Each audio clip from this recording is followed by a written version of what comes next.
this tutorial, you'll convert a regular portrait into a layered contour illustration.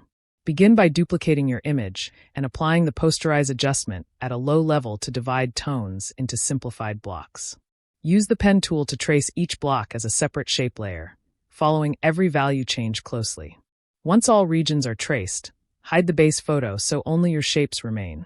Assign each layer a slightly different hue from the same color family, creating a stacked contour effect.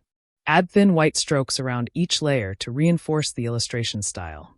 To build depth, offset certain layers by 1 to 2 pixels, making the artwork appear hand-cut.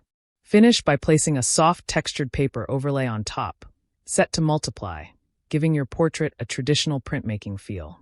This method is perfect for